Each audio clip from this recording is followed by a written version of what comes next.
Hello and welcome to the biggest Firefall patch day ever. Back in the spring, we sat down, we sent out a survey to you, our beta testers, and we received thousands of responses with ideas, suggestions, things that you'd like to see in the game.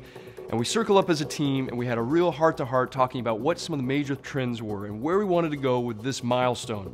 We came out of that discussion with some pretty big, ambitious changes for the summer that we're excited to share with you today. Starting at the top of the list, we had a lot of feedback on core combat. We wanted to make the game more competitive, more skill-based. We wanted to reward you for your level of mastery.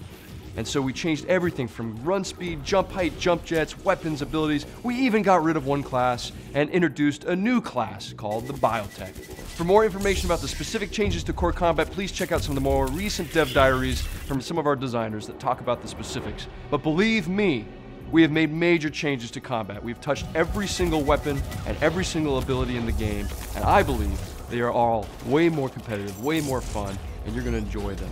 Moving on from core combat, another key thing we changed this milestone was player progression. We decided that the traditional MMORPG leveling system didn't make sense for what we were trying to accomplish with Firefall.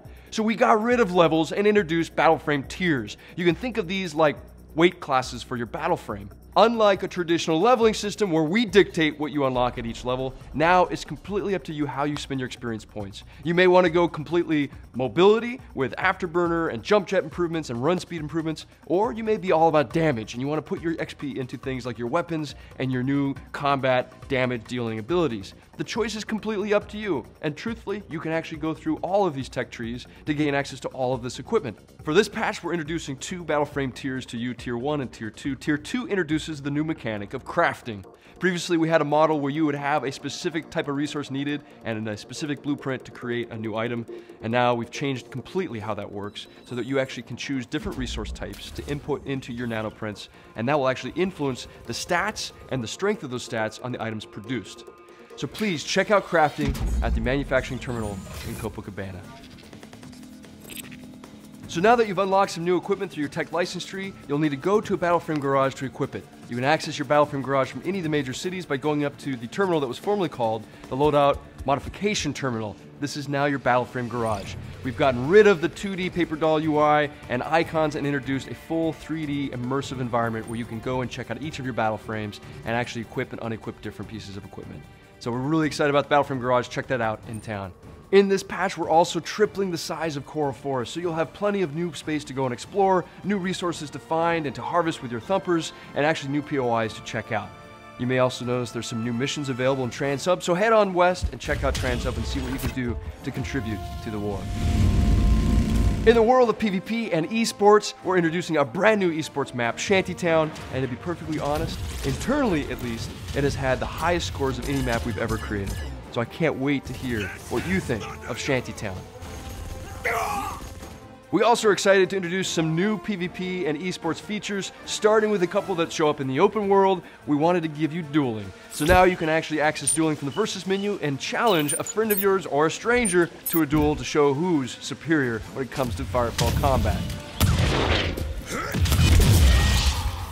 In addition, we've introduced squad challenge mode, so when you're out in the open world, if you want to challenge another squad to a PvP match, go ahead and access it from your Versus menu. Send them an invite. If they accept, it's party time down in a PvP match. We've also introduced an observer mode for PvP maps. You can access this from the Versus menu. We're really excited about this. This gives you full control over observing a match. You can zoom in, zoom out. You have first-person, third-person perspective. You can jump between any player. You also can hit F1 to have a skycam top-down view of the map so you can see where all the action is. And to help with that, we've introduced a spectator director. The spectator director will actually take control of the camera and zoom in and zoom out to really highlight all of the cool combat going on in the match. Okay, and lastly, for the open world, hey, just give them the patch already. Looks like we're out of time, so you'll just have to check it out on your own. We have a tremendous amount of new features and new content in this patch. So please, take some time to really soak it up. Run through the different missions, explore the world, play PvP, advance your battle frames, most importantly, have some fun. On behalf of the entire tribe at Red 5 Studios, thank you so much for joining us. Thank you for your continued support. We look forward to seeing you online. Thanks.